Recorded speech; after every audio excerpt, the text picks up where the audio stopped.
All right, hello everybody, and welcome to today's workshop. Really good to see you here today. I hope you're having a wonderful weekend. For those that don't know me, or if you may be new to the group, my name is Jason J. Hamilton. I'm a Chartered Retirement Planning Counselor, and I'm the admin of this group. And every Sunday, we're going to bring you live trainings, live workshops, live Q&As, so that you can continue to increase your retirement knowledge and get the information you need to retire with confidence. So if you can hear me, please let me know in the comments. Want to make sure everything is coming through. Hey, Connie, how you doing? Alvaro, how you doing? Craig, how's it going? Leah, great to see you here. Appreciate you guys all showing up today. I really think that you're going to love today's workshop. Okay, so really excited to get into that. Before I do, I have just a couple announcements that I want to talk about. Actually, celebrations too, right? At the same time. And, I highly encourage everybody here in this group and in this page that if you have things to celebrate, and I love when you guys post that, hey, I retired today, I had a plan, I made it happen. So always post that, always share that, because, we love to support you here and celebrate with you. So on that note, I do want to celebrate a few things, right? So first, I want to celebrate that we have now hit 5,000 members on this group. So excited about that. I remember when I had like 5 people, and one was my wife. In this group not too long ago. So to cross over 5,000 is so great. I appreciate you guys coming in and just, giving your attention, participating, sharing your wisdom and knowledge, because there's just some things that I just could have no experience with. When you ask about a certain retirement community in a certain area of Florida, for example, there's no way that I can know that knowledge. So it's really wonderful to have everybody here that you can share and just give that experience, because I think we can all relate that going into retirement is probably one of the most exciting, but also one of the most overwhelming and stressful times, right? It's such a big change. So to have a support group so that you can ask these questions and get some answers on things that, maybe you or your friends or family locally just don't have any idea to, it's a wonderful place to do that. So 5,000 members, so excited. That is really great. And then the other thing I want to celebrate too, and this is really a personal celebration, I launched my financial planning firm 3 years ago this week, okay? So that's a huge deal for me. If any of you are small business owners and you've made it for 3 years, right? There's a really good chance that you're gonna go on to be very successful, because I think they say like 80% of businesses fail. And I'm happy to say my business is doing really well, and we're helping a lot of people with their retirement planning and getting everything in order to make sure that they can retire with confidence. So I'm really excited about that. I want to thank you all for helping out with that as well. And then the other thing I want to talk about quickly is our group program. Okay, so we have group program updates. I want to make sure you can hear me. Yeah, okay, I'm getting a lot of yeses that you can hear me, so that's great. So, hey, Connie, Faith, how's it going? Norma, Tamara, hello, Kelly, Kathy, Lynn, Patricia, great to see you guys here. Connie says she doesn't believe this began, but hopefully she's seen it there. Kathy, Dick, thank you, Dick, for that. Appreciate that, for the congratulations. Kevin, thank you so much for the happy anniversary. Really appreciate that, guys. So the third thing I want to talk about is our group program. So right now, I'm not taking any additional applications, but keep a lookout, because this week I'm going to start reaching out to, it's going to be first come, first serve. So those that did apply for our group program, I'm really excited. I'm bringing another CFP on board, and he has like a bunch of certifications. He's a really smart guy, and so he's going to be helping me out with a lot of this stuff.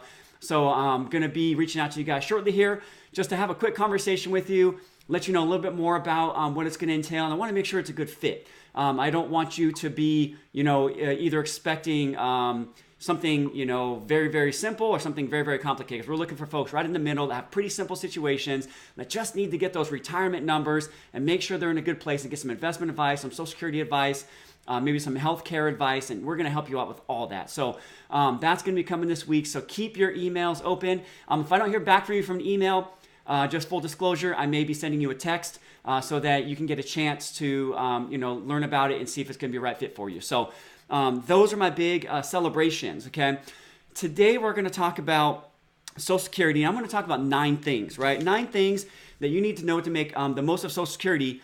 But before we get into that, actually, we can kind of do it along the way as well, but you may or may not heard, there is a new, I guess it's a bill, I guess an act that has been passed through into Congress, and it's called Social Security 2100, okay? So you can check out this article here on CNBC, and it's about Social Security expansion. Okay, so what it's really going to be talking about at the end of the day is they're trying to fix Social Security. Okay, so for those of you that think the money's all going to run out, and so you better take it while you can get it, sorry, but that's not true, and I'm going to talk about that today in today's training. But there are some issues, right? There are some issues when it comes to about 2034, where if we don't make some changes with the way we are, essentially taxing for Social Security right now and executing the program, we're going to have some problems, okay? So there is an expansion, and a couple things that they're looking at doing are potentially taxing people on earnings above $400,000, right? So that's one thing they're looking at. Since right now it's capped at 132.9. So if you're in that middle range, you can get taxed up to 132.9, and then after 400,000, they're looking at adding an additional tax.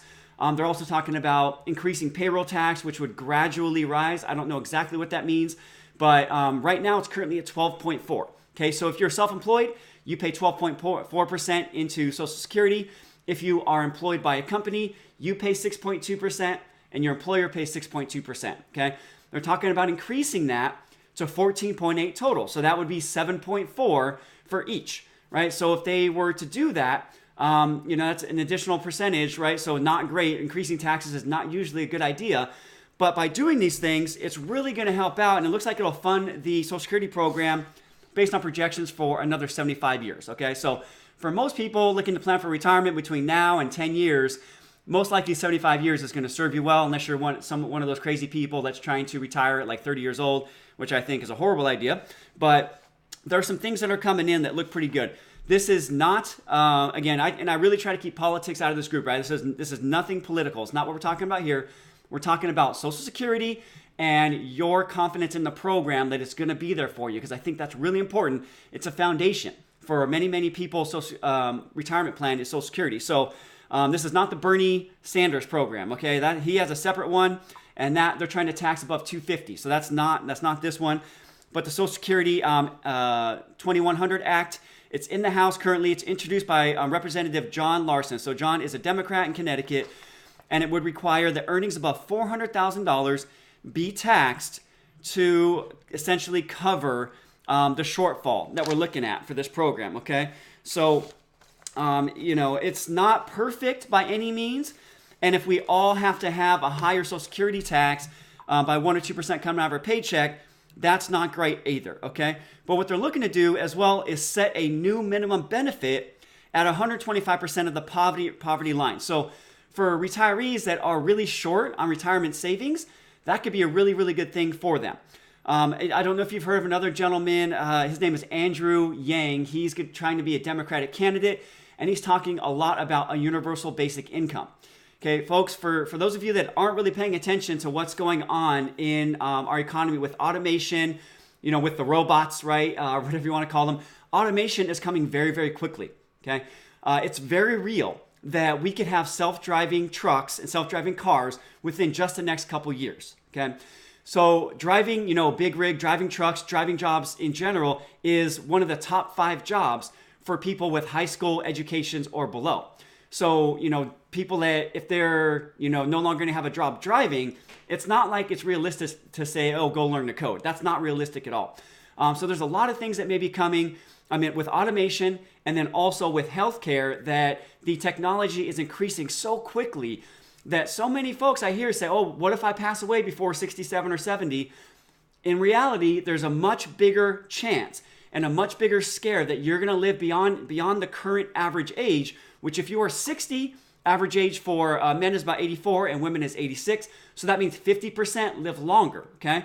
So what that means really for you is when it comes to timing your Social Security and really making a smart decision, it's going to be more and more important that you actually get this right, okay? That you get it right and that you don't essentially underestimate your life expectancy and then put yourself in a pickle on the back end of retirement. Because it's a much bigger risk that you run out of money early than it is that you're going to pass away before 70. Okay, that's just statistics. That's just what it is. So, yeah, Kevin says his truck drivers average $100K per year, working 67 hours per week. Right.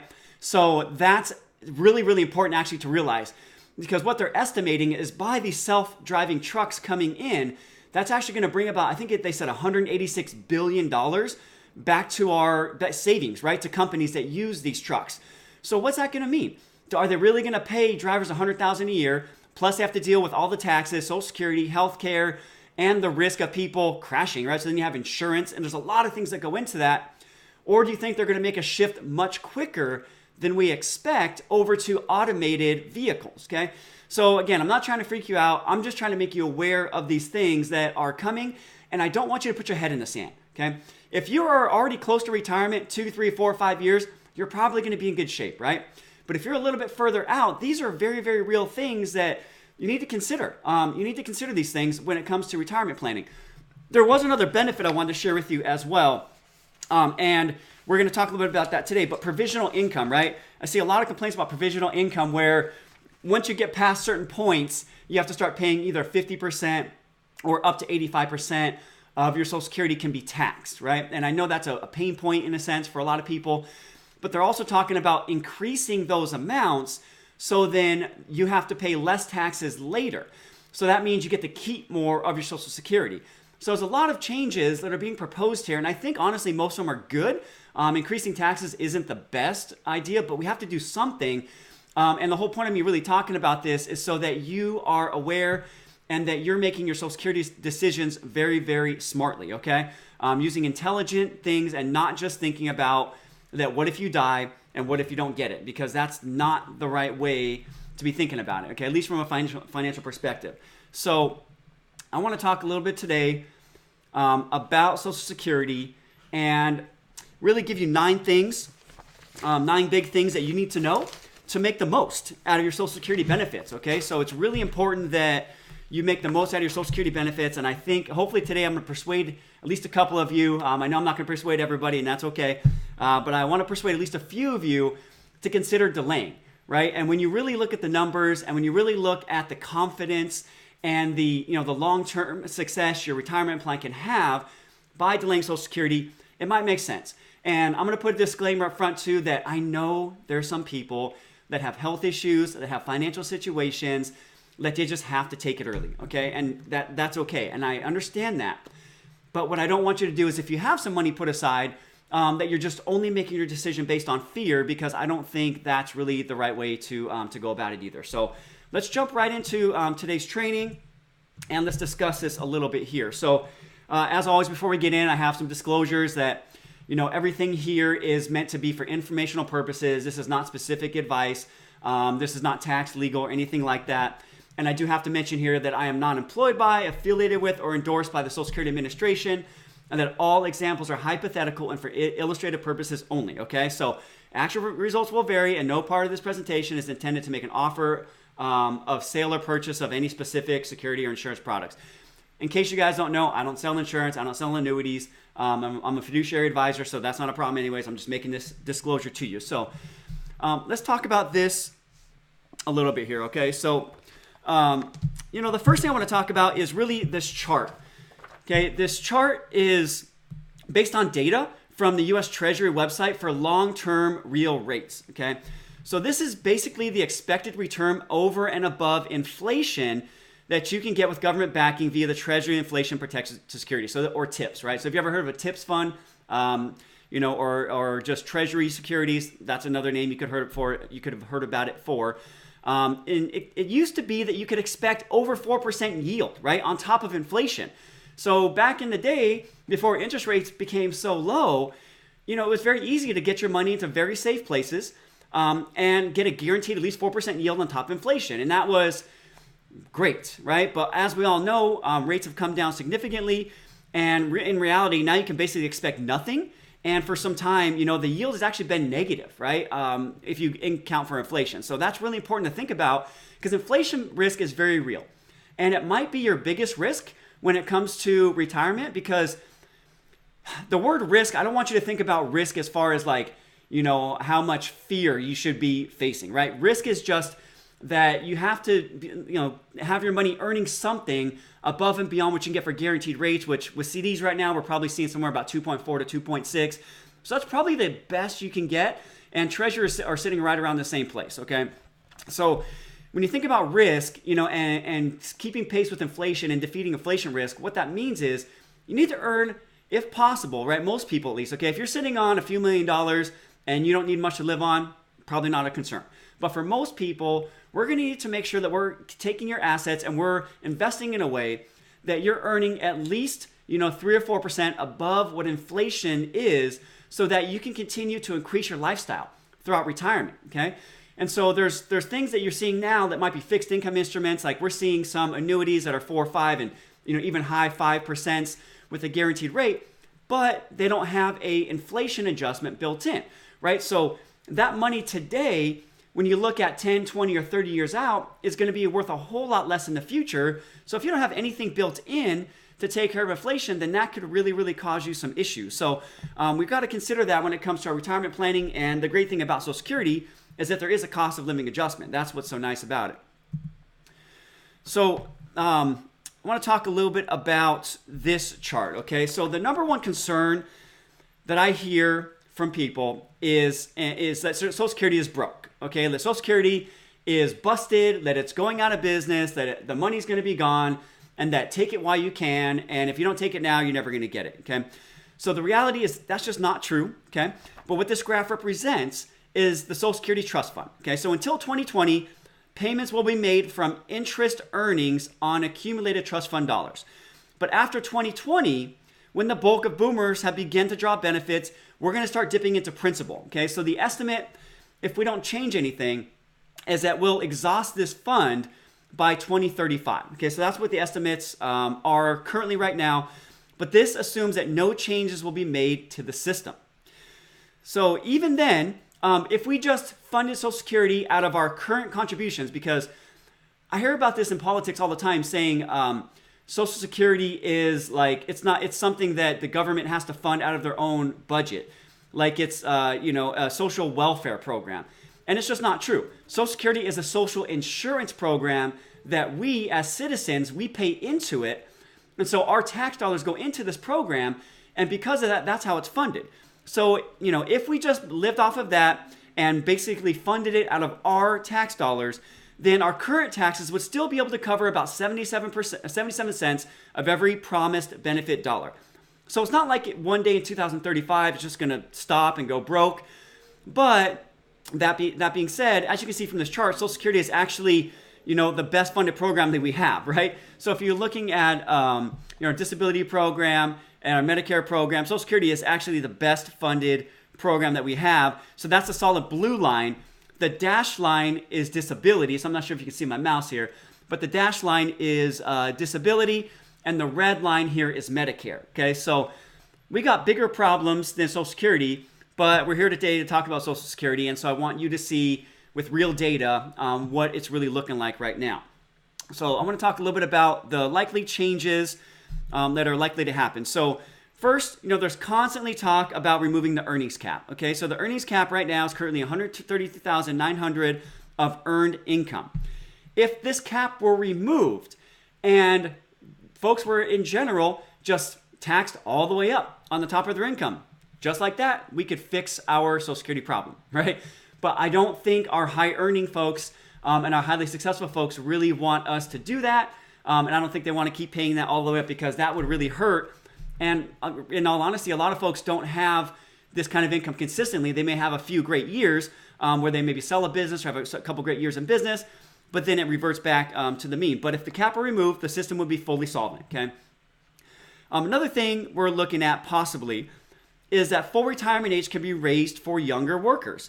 So this too, it's probably going to happen, right? This happened in the past, and it's most likely going to happen again. So a full retirement age is 66 for people born between 1943 and 1954, and then each year after 54, it increases by 2 months until age 67.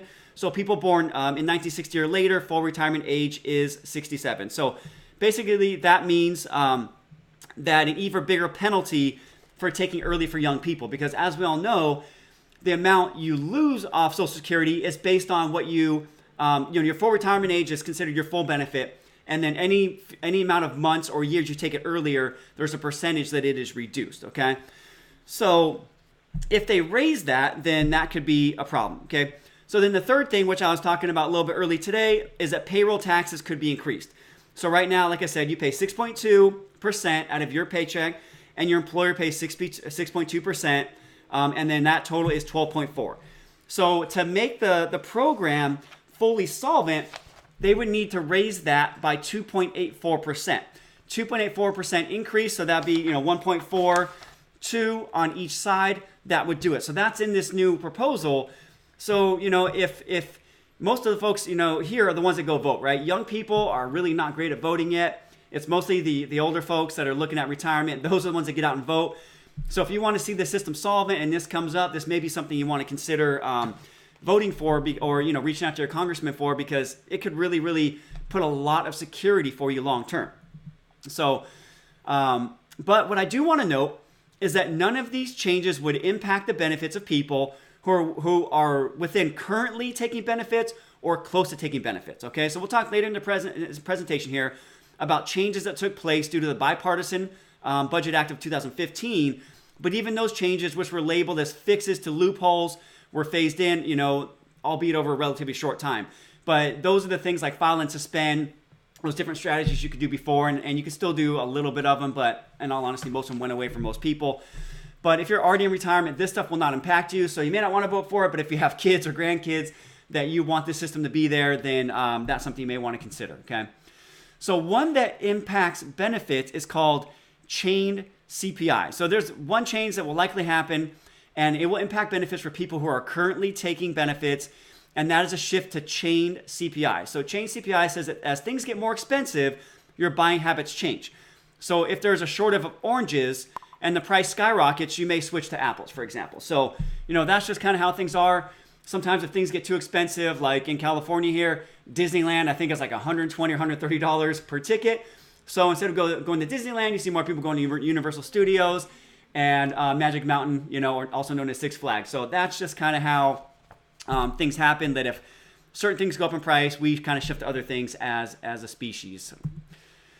So let's see here. So this slide, shows the impact of Chained CPI since its inception. So basically, it reduces the amount your benefit will go up over time. So, it could be good or bad, but at the same time, even with Chained CPI, Social Security provides an excellent hedge against rising prices, particularly in this economic environment. So that's why I'm such a big fan of really taking a deep look at your Social Security timing, because if delaying a few years, even if you have to spend a little bit of your assets because you want to retire early, really does add a lot of security on the back end. And I'm going to talk about that, but really, really important to think about. So let's see here. Okay, so for most people, thinking about when to claim benefits is as simple as whether to take early or late, right? Do you take it early or do you take it late? But if you claim early, you get a smaller benefit, but you get more checks. So the number of checks that you get is higher. So for example, at 62, you would get 75% of your primary insurance amount of what you would get at 66. And that's if you were, if 66 is your full retirement age, okay? But if you're at 67, then it would be less than this. But if you claim late, so if your full retirement age is 66, for example, and you claim late, you're going to get an increase of 8% per year. But of course, you have to wait to begin collecting it. So that's a big thing to consider, right? So by delaying, you push out your break-even date a little bit. So it's you really want to look at all the variables here. But what I want you to know is that this is really only part of the story. And if you want to get more from Social Security, you really need to know the rest. So let's talk about that. Okay, so here's an example of a married couple that was born in 1949 and 1953.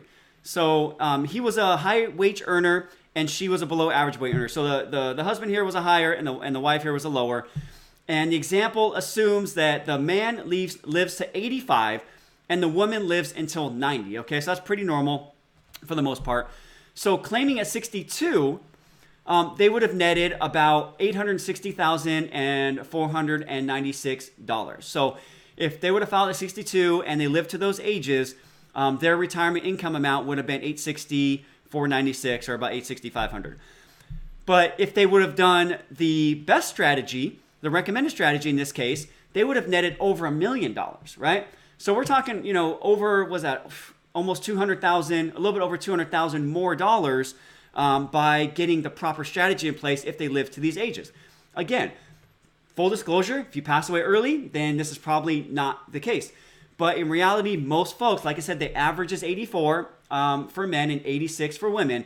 And that means 50% are going to live longer. Okay, so that's a really something to consider. But taking all this information in and really making a good decision as a whole, not just on Social Security, not when you think you're going to die, but also on your assets and other things that you have going on in your life. So there is almost a 4-year age gap in this case. So that's something to think about, because in general, most women are going to outlive men. So we're going to talk about that soon. So this is living to 85 and 90, and this is what it would look like if this was the case. So I want to talk about 3 main categories of benefits. So first, you need to know about all the benefits that may be available to you.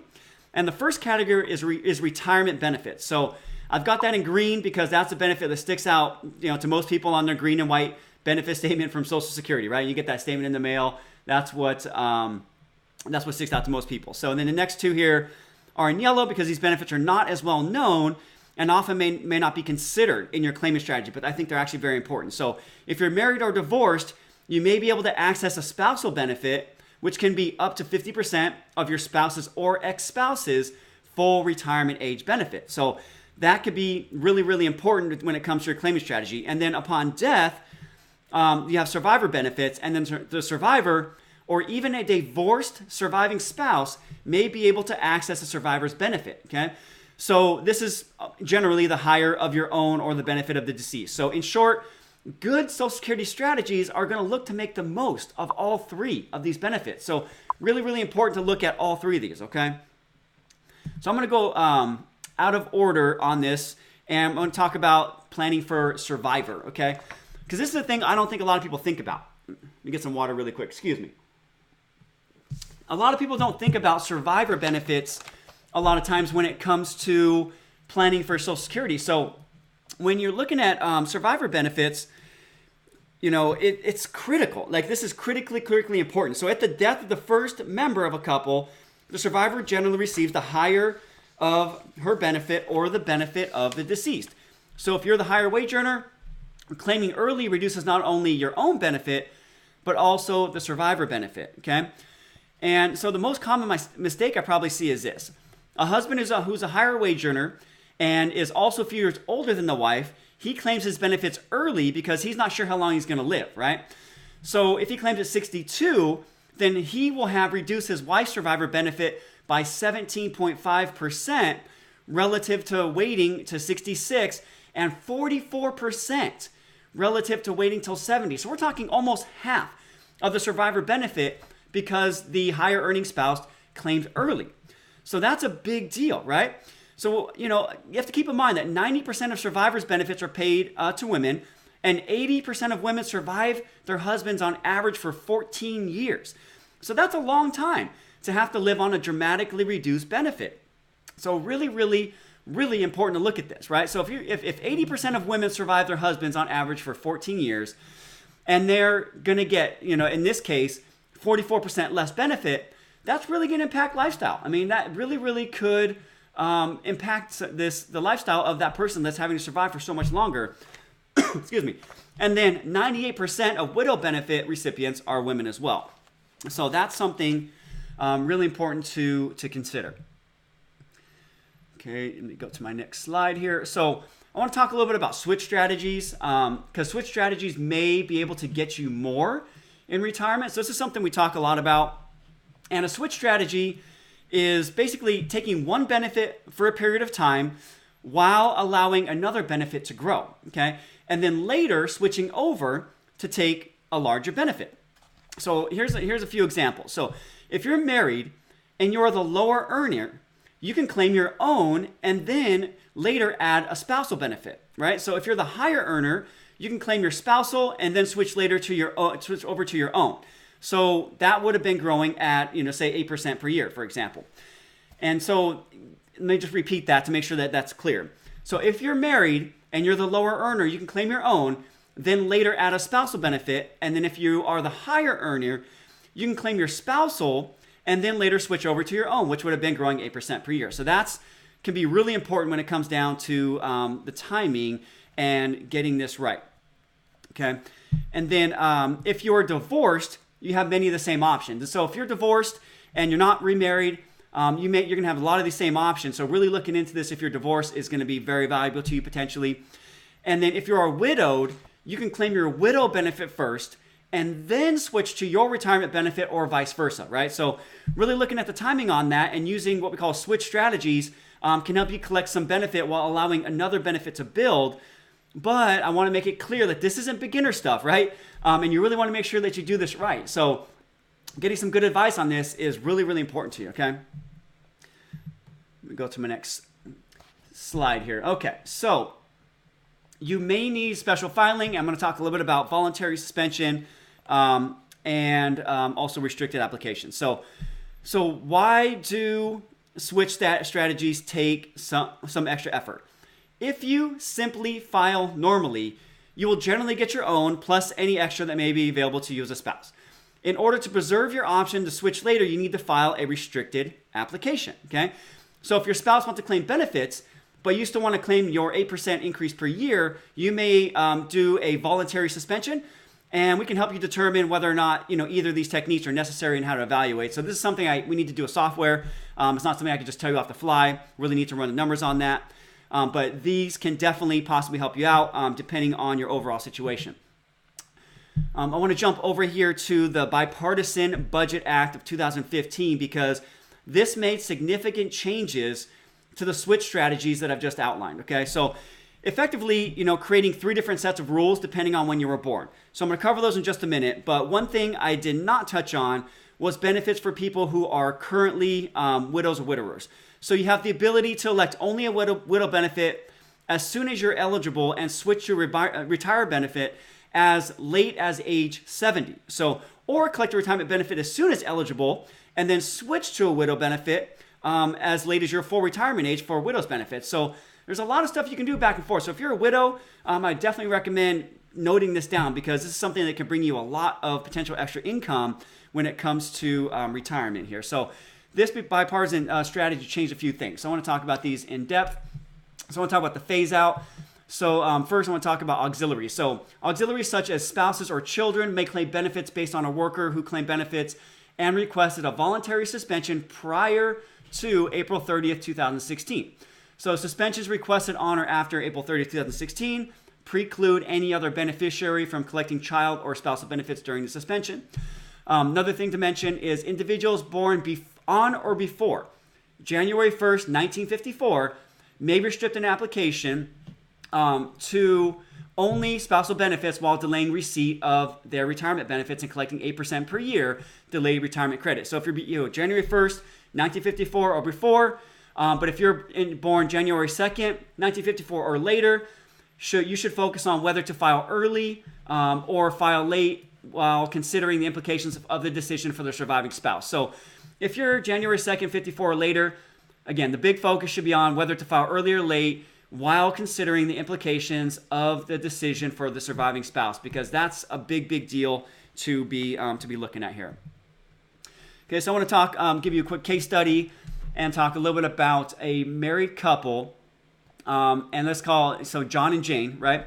So John was born January 2nd, 1952, and his primary insurance amount at full retirement age is $2,500. So at his age, $2,500 expect to be what's considered his full retirement benefit. And then Jane is born 1/2/1955, and her PIA at full retirement age is $1,300. Okay, and then we're going to assume 2.7% inflation, and a 1% real rate of return. So the question is, should they both elect now or implement a switch strategy? So this is what we're going to look at in this particular case. So if they file now, the wife will miss out on any spousal benefits that are available to her. And then they'll both miss out on building any delayed retirement credits, okay? So when you look at the difference here, we're talking, $81,500 difference between filing early and the right Social Security strategy for this couple. So it could be a big difference, guys. Like that's a lot of money. Like what would you feel like if you can add an extra $81,000 of guaranteed income to your retirement portfolio? For most folks, that would be really, really nice and would make a big difference to their lifestyle over their retirement year. So really important to be looking at this in depth, okay? So what was the suggested strategy? So for this case, we would file a restricted application for only the spousal benefit based on Jane's earnings record, and we do it at your age or John's age of 66 and 11 months, and then this allows him to continue to earn delayed credits based on his own benefit. So the approximate spousal benefit will be $649 per month. And then at that point, then from there, John would file for his own benefit at age 70, okay? So then his approximate benefit would grow, and it would be now $3,423. So that's a huge increase over what we were looking at before. And then for Jane would just file a standard application for benefits at age 63 and 11 months, and then her approximate benefit would be $1,104, okay? So that's what we'd be looking at for the couple in this case. Okay, so what are some of the bigger questions that get asked? What if I die, right? This is the one we get all the time. I get this all the time. Every time we've talked about Social Security in the group, every time somebody asks a question about when should I take Social Security, they say, well, what if I die early, right? So, in other words, I think what they're really asking is, how can I be sure that the recommended strategy makes sense across all of the possibilities of how long I might live? So, I think that's a great question. It's a terrific question. And it's one we actually answer in every analysis. So what this chart shows is, basically every combination. So when you see here, his death age down below, and then her death age up here on the y-axis. So his death age on the x-axis, her death age on the y-axis. And we look at all the different possible combinations here, okay, of, essentially what the break-even, this is called a break-even chart. And, these years they'd be in the red, and then all these years they'd be in the blue, and obviously blue is better than red in this case. So this is a chart that shows every possible combination of death, ages between 70 and 100 for each member of the married couple. So again, this is just an example, and it does look different for each case, but you can see that claiming early only makes sense in this case if both members of the couple die young. So once you get past this age, then it definitely makes sense to consider delaying. So even if one member of the couple lives to average life expectancy, they would be better off with this strategy. So even if one person, right? So average expectancy for men, like I said, is 84. If you're already 60, right? This is not including infant mortality, but this is included if you're already 60, about 84. And then for women, it's 86. So even if one lives to that age, it's still better to consider delaying, okay? So I love this chart because it really shows you in detail what your break-even points would look like. And this is what it would look like if we did an analysis for you, okay? So the last piece of the puzzle is fitting, Social Security into your overall retirement income strategy. So this chart, it shows the cash flows coming in under the, the both claim early strategy. And so you can see it's pretty level. And then it's pretty easy to see that you need a level withdrawal from other assets, and that will be needed to bring in the total income up to the red line, which is desired income. So here, if you're looking at this, we got Social Security income in blue, okay? Then this is the desired income for this particular couple, and then this is the desired widow income, okay? So we have a gap, right? So generally, when you're looking at retirement planning, Social Security is a foundation of a lot of sort of a baseline and what we call income floor, and then we got to figure out how we're going to fill this gap. What are we going to do with our assets, and where we're going to draw from in what order to give you the best possible outcome.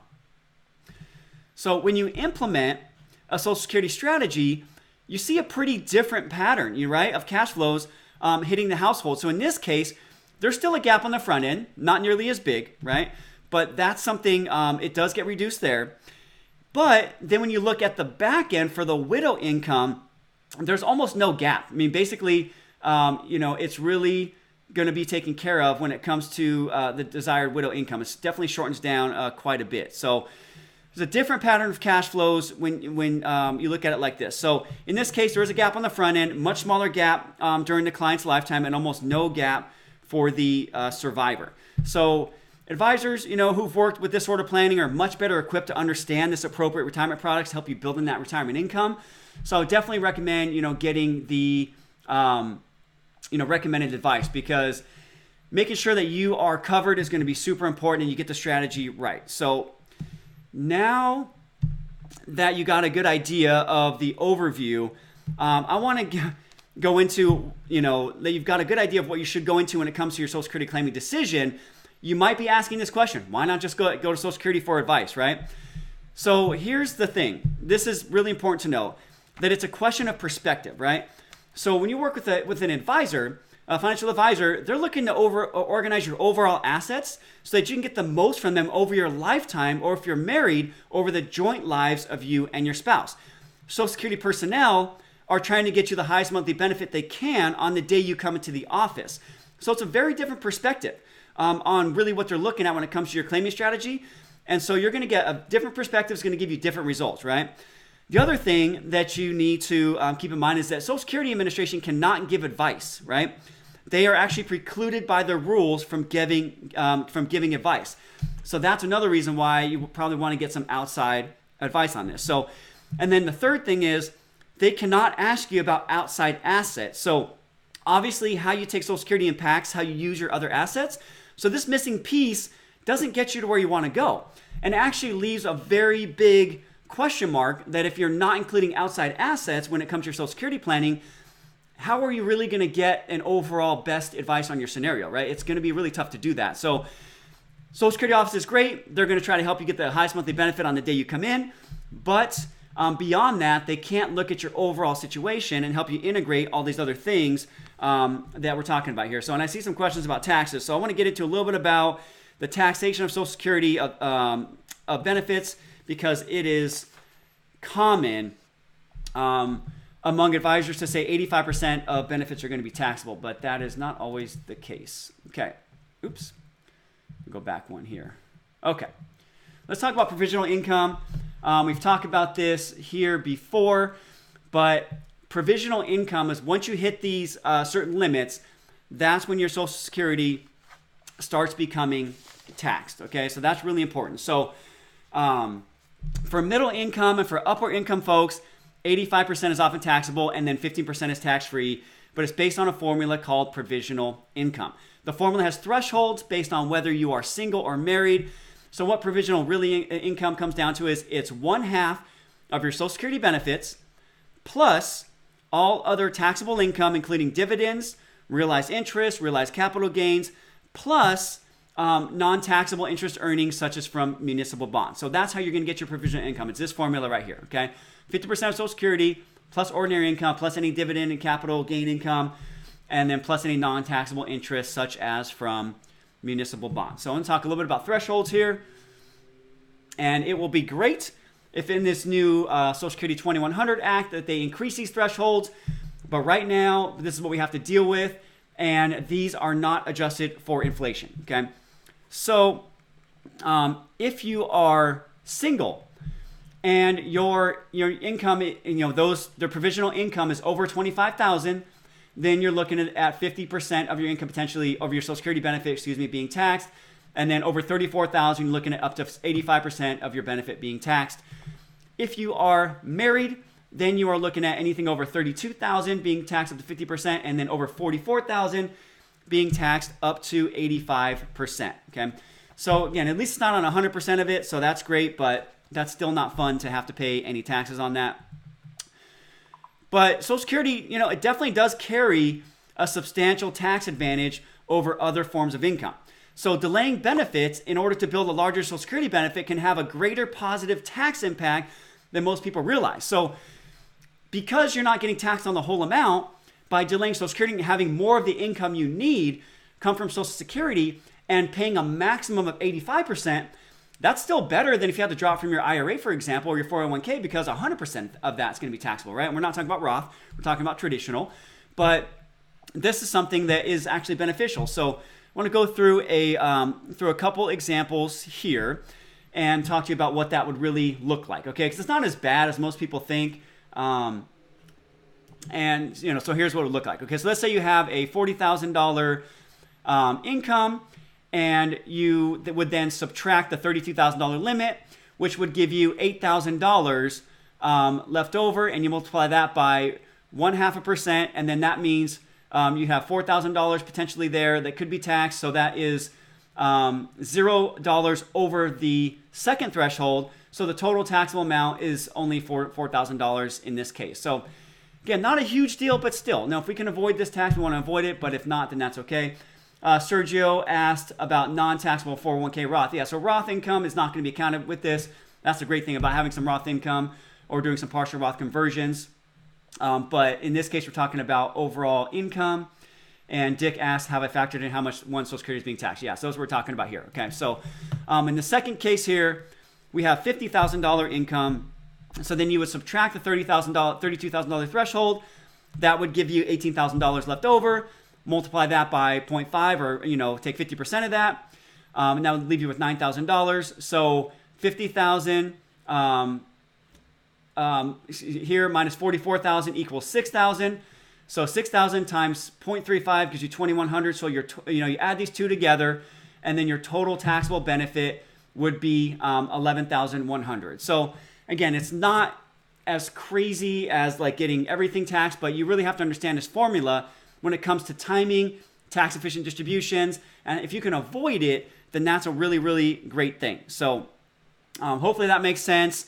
But this is what you got to look at when it comes to looking into how your Social Security is possibly going to be taxed. Okay, so the first example, actually, let me take a step back here. Oh shoot, gotta love this when it jumps forward. Okay, so the first example is when you have $40,000 Social Security with a $20,000 IRA withdrawal. So that gives you $40,000 of provisional income, and that's how the formula works out. And the second one is $20,000 Social Security with a $40,000 IRA withdrawal, and then so that gives you $50,000 provisional income. So even with lower Social Security amount, because you drew early, you're going to pay more. You have a higher provisional income, so it's more tax. So it's kind of backwards than what you would normally think. So, all right, let me jump into the next slide here. Okay, so you may have heard of the strategy that some refer to as an interest-free loan. And so the idea was that you take benefits at 62, and then maybe you invest them and you repay them at 70, right, with no interest. And then you can claim a tax credit or deduction for any taxes you paid on those benefits, and then restart as if you've never taken them in the first place. So several major publications called this an interest-free loan, and it's no longer available. So in 2010, Social Security Administration eliminated that provision, but now you only have 12 months from the date of your initial election to use Form 521, which is what this looks like here, to retroactively fix a mistake. Okay, so you have, if you want to, or if you already filed and you're within 12 months, you can revoke, repay, and restart. So you have a 12-month window to fix it, but you can suspend between ages 62 and 70, even if you elect it at 62. So even if you elect it at 62, you can still go in and suspend, but then, that's something you really want to look at. I really don't recommend that usually, but if that's your only choice, then that's something you may need to consider.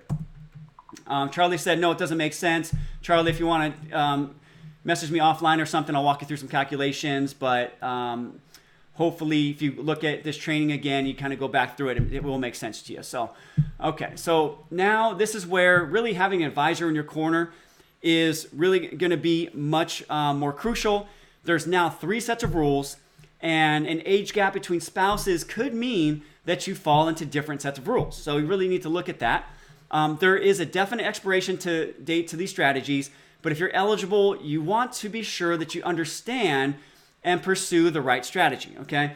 But something I want you to know is that all widow planning options are still available as rules change, as the rule changes only impacted spousal and retirement. So if you have a widow situation, which I'm sorry to hear, that's very, very tough and not fun at all, but you still have options when it comes to that. So let's see here. So I'm going to take a minute and see if there's any questions that I can answer that are easy enough for me to answer at this point, and look through some of the comments here to see if there's anything here. So if you guys have questions, drop them in the comments. Kevin mentioned if they take the income cap to 300K, think about how much more can be collected. Yeah, I agree. I like the idea, though, Kevin, to be honest, of having that gap, because if you're in states like New York or California, $250,000 household income is really not that great. I mean, it's okay, it's livable, but that's pretty much what you need to buy a basic house. I was just talking to one of my advisor friends in New York, and he has a lot of clients that their income is like $500,000, and they're struggling to save for retirement because of the cost of living, right? So, I really liked having a gap of maybe keeping things where they're at, and then maybe over 400,000 or over $1 million, then raise that 1 or 2%. Because if that can get us back to even, I think that makes more sense. Brian says he's upstate New York, not retiring here, taxes. Yeah, I can relate. I feel the same way in Taxifornia, where I live. Not great here. Let's see. What if our total SSI... Well, if you only have... Okay, so Michael asked, what if our total SSI exceeds $40,000? How do the taxes work? If your only income is SSI, then you don't have to worry about that as much. But if you have all your sources of income, if you're taking out, say, if you have a pension, if you have 401k or IRA distributions, then you're going to have to follow that formula, right? So if you go back to the formula, if you do a quick Google search or go back to the training on provisional income limits, once you're over that, then you're going to be paying taxes on a percentage of that income. Most likely, you're going to be paying at least 50 and most likely 85, unless that's all you need to live off of. So not seeing any other questions here, so may just wrap up for today. Okay. If you want help and you want to discuss your situation, I want to make it known that I do offer help to people. Sometimes I get this in here that people have no idea that I will help you with these things. You're not on your own. You have someone in your corner to talk to. And if you want to discuss your Social Security or your retirement income strategy, I have a page here set up that goes right to my calendar page at keepitsimplefinancial.com/talk. And you can schedule a call there. I think I'm booked out probably over a week at this point. But if there's appointments available there, then I definitely recommend that you jump in as early as you can, because they do fill up pretty quick. And that can definitely, if you're trying to make some decisions soon, you know, I don't want you to have to delay that. So Mary Lou says she has a 16.5-year gap. Yeah, so that's going to be something you definitely want to look into when it comes to claiming your strategy. So once again, guys, keepitsimplefinancial.com/talk. You can get right to my calendar there. Set an appointment with me for this week. I'd be happy to chat with you. If you need anything else, I'm here to serve, and I'd be happy to chat with you. If you catch this training later, I do my best to go in and answer questions after the training is over. So if you catch it later on, leave a comment down below. I try to check in there once or twice a day for a couple days and see if I can answer anything for you. I do have one more question from Rick. Is a person required to take minimum distribution from IRA at 70.5 even if the spouse is still working? Yes. So IRAs have that rule no matter what. It's called an RMD, or required minimum distribution, at 70.5. If you're still working and your money's in your 401k and you're working for that company, you can delay taking it out. But IRAs don't have that same benefit. So at 70.5, you actually can no longer contribute to an IRA, but you also have to take your RMD. So that can really cause a lot of tax issues if you're getting to that age. So these things, folks, if we can find ways to reduce your taxes before your RMD by doing some partial Roth conversions, delaying Social Security, and getting all these puzzle pieces in order, you'd be really surprised how much extra income that it can bring you. I wanted to show you one more thing before we wrap up, that I had a recent case here. So I'm going to show you this here. This was one where the primary insurance amount, so the benefit at full retirement age, was going to be $2,000 for each person, okay? And their current plan was to draw one person at 70 and the other person at 62, right? But by actually doing the numbers and delaying the second person until 68, we actually were able to find an extra $175, almost $176,000 more of additional retirement income, but with this claiming strategy. So again, this is on a case-by-case basis. Everybody's going to have a little bit different amounts of income, but these are things that you really want to get these things right. So if you want some help with it, keepitsimplefinancial.com/talk. And other than that, guys, I'm going to wrap up for today. I appreciate you. Thank you for being here, and I will see you soon, and I will see you around the group. Have a great day. Bye-bye now.